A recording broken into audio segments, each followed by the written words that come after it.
शिवाय ओम नमः शिवाय ओम नमः शिवाय ओम नमः शिवाय ओम नमः शिवाय ओम नमः शिवाय ओम नमः शिवाय। जय श्रीकंठ बाबा जी की, जय श्रीकंठ बाबा जी की, जय श्रीकंठ बाबा जी की, जय श्रीकंठ बाबा जी की, जय श्रीकंठ बाबा जी की। ओम नमः शिवाय।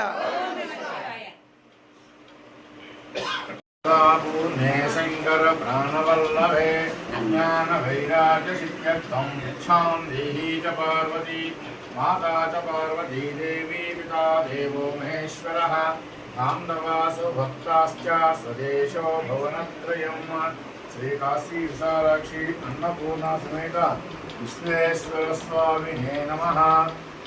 काशी महाक्षेत्रम काशी महाक्षेत्रम लांటి క్షేత్రం కానీ తీర్థం కానీ ప్రపంచంలో ఎక్కడా మరో లేదు అని చెప్తారు. అది ఎందుకు అంటే కూర్చోండి, మరి ఏ క్షేత్రానికైనా వెళితే మళ్ళీ అక్కడ దర్శించుకుని ఇంటికి రావడం ప్రయత్నం చేస్తాం, ఇంటికి వచ్చేస్తాం.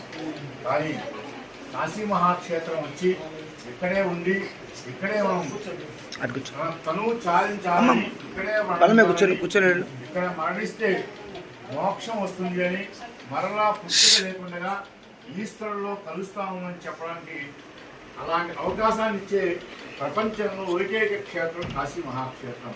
కాబట్టి అలాంటి కాశీ మహాక్షేత్రంలో మనం అందరం ఉన్నాం. నిరంతరం 24 గంటలు కూడా ఆ విశ్వనాథ యొక్క నామస్మరణతో మరి అత్యంత సైలెంట్గా అంటే నిశ్శబ్దంగా ఇక్కడ ఉంటూ ఇంటి దగ్గర ఉన్న విషయాలన్నీ మర్చిపోయి 24 గంటలు ఈశ్వరు యొక్క ధ్యానంతో మీరు ఈ దర్శనాలు చేసినట్టయితే అత్యంత త్వరగా ఈశ్వరుడు మనకు మోక్షాన్ని ఇస్తారని తెలియజేస్తున్నారు. కాబట్టి మీరు మరి దర్శనాలు చేసినప్పుడు చాలా జాగ్రత్తగా దర్శనాలు చేయాలి. పక్క వారిని తిట్టడమో లేదా రిక్షా వారిని తిట్టడమో ఇంకొకరిని నిందించడమో చేయకుండా కాశీ మహాక్షేత్రంలో నిరంతరం 24 గంటలు కూడా నీ ఊపిరే ఓం నమ శివాయ నామం అవ్వాలి.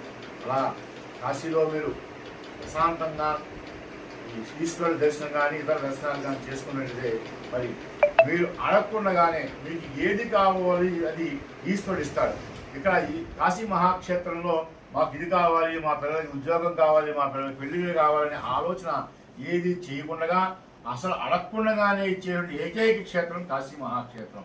మీరు చేయవలసిందల్లా నిరంతరం ఈశ్వర ధ్యానం చేసినట్లయితే మీరు ఇంటికి వెళ్ళేటప్పటికే మీకు కావలసిన మీరు ఏదైతే కోరుకుంటున్నారో ఆ పని అయి తీరుతుందని కాశీ మహాక్షేత్రం తెలియజేస్తోంది.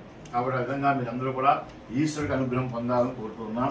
ఓం నమః శివాయ. Okay, right. నమస్కారం చేయండి.